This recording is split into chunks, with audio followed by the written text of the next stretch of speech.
தினம், டாக்டர் ராதாகிருஷ்ணன் பிறந்த தினம், ஆசிரியர்களின் பாதுகாவலரான புனித தெரசாலை போற்றும் தினம் மற்றும் புனித அன்னை தெரசாவின் நினைவு தினம். நாங்கள் நால்வரும் எங்களின் வாழ்க்கை நிகழ்வுகளை ஒருவர் மற்றவருக்காக உங்களிடையே பகிர்ந்து கொள்கிறோம். வணக்கம். இன்றைய அருமை நண்பர் வ.உ. சிதம்பரம் பிள்ளையின் வாழ்க்கை வரலாற்றை உங்களுடன் பகிர்ந்து கொள்கிறேன். வ.உ. சிதம்பரம் பிள்ளை நமது அருகாமையில் உள்ள ஓட்டப்பிராடத்தில் செப்டம்பர் 5, 1872 அன்று பிறந்தார்.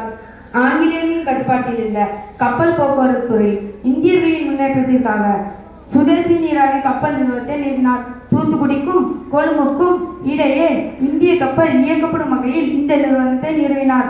கப்பல் போக்குவரத்து துறையில் ஆங்கிலேயர்களின் ஏகபோகத்தை தவிர்த்து இந்தியர்களின் பொருளாதார சுதந்திரம் பெறுவதற்கு பாடுபட்டார். ஒரு தேச துரோகியாக குற்றம் சாட்டப்பட்டு சிறையில் அடைக்கப்பட்டு ஆயுள் தண்டனை பெற்றார். ஆங்கில அரசால் இவருக்கு கடுங்காவல் தண்டனை விதிக்கப்பட்டது. தமிழ் இலக்கியத்திலும் புலமை பெற்றிருந்த இவர் ஒரு சிறந்த தமிழறிஞராகவும் திகழ்ந்தார். ஒரு வழக்கறிஞராகவும் தொழிலதிபராகவும் சிறந்து விளங்கினார். இந்திய தேசிய இயக்கத்தில் முக்கிய பங்காற்றினார். தமிழ்நாட்டின் தூத்துக்குடி நகரின் வளர்ச்சிக்கும் இந்தியர்களின் பொருளாதார சுதந்திரம் பெறுவதற்கும் இவர் ஆற்றிய பெரும் பங்களிப்பார். தூத்துக்குடி தந்தை என அன்போடு அழைக்கப்படுகிறார். நவம்பர் 18, 1936 காலமானார். நன்றி. Happy birthday sir. Thank you sir. வணக்கம். அருமை அருட்சகோதரர் தெரசால் பற்றி ஒரு சில கருத்துக்கள். ஜான் பாப்டிஸ்ட் தெரசால் பிரான்சை சேர்ந்த ஒரு குரு.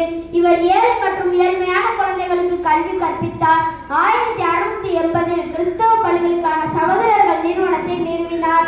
இவர் நிறுவிய பள்ளிகள் குழந்தைகளின் இதயங்களில் கிறிஸ்தவ உணர்வை தூண்டுவதை நோக்கமாக கொண்டிருந்தன. கல்வி பயிற்சி முறைகளில் பல புதுமைகளை கொண்டு வந்தார்.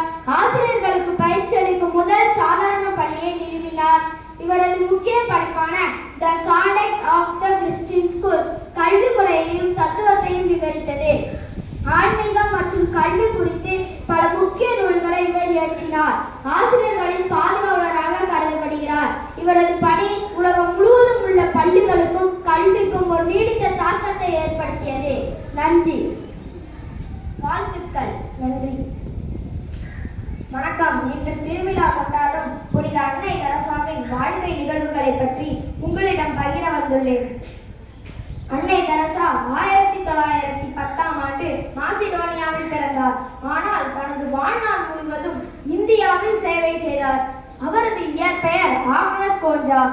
அவர் மிஷனரிஸ் ஆஃப் சேரிட்டி என்ற துறவற சபையை கொல்கத்தாவில் நிறுவினார்.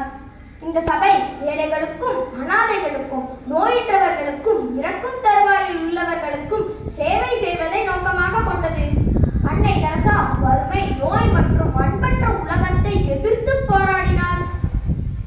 அவர் தனது பணிக்கு அமைதி உட்பட பல சர்வதேச விருதுகளை வென்றார்.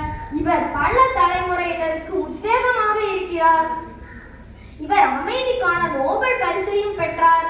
அன்னை தெரசா 1997ஆம் ஆண்டு செப்டம்பர் 5ஆம் தேதி இறந்தார். நன்றி. Happy Beast mother. தேங்க்யூ. வணக்கம். இன்று ஆசிரியர் தினம் கொண்டாடும் விதமாக டாக்டர் சர்வபள்ளி ராதாகிருஷ்ணனின் வாழ்க்கை நிகழ்வுகளை உங்களோடு பகிர்ந்து கொள்கிறேன். டாக்டர் சர்வபள்ளி ராதாகிருஷ்ணன் ஒரு சிறந்த தத்துவ ஞானி மற்றும் அறிஞர் ஆவார். இவர் இந்தியாவின் 2வது குடியரசுத் தலைவராக பணியாற்றினார். செப்டம்பர் 5ஆம் தேதி இந்தியாவில் ஆசிரியர் தினமாக இவரது பிறந்த நாள் கொண்டாடப்படுகிறது. ஆசிரியர்களின் பங்களிப்பையும் அவர்கள் மாணவர்களின் வாழ்க்கையை மேம்படுத்துவதையும் கௌரவிக்க இந்த நாள் உள்ளது. ராதாகிருஷ்ணன் கல்வியை சமூகத்தை மாற்றும் ஒரு சக்தி வாய்ந்த கருவியாக நம்பினார். இவர் ஒரு குறிப்பிட்ட மதத்திற்கு உட்படாத உலகளாவிய பார்வை கொண்ட தத்துவங்களை வழங்கினார்.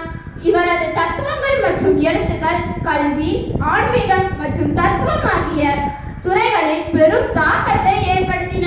இவர் தனது மாணவர்களுக்கு அறிவை பகிர்ந்து கொள்வதோடு சரியான பாதையில் வழிநடத்துவதற்கும் முக்கியத்துவம் கொடுத்தார்.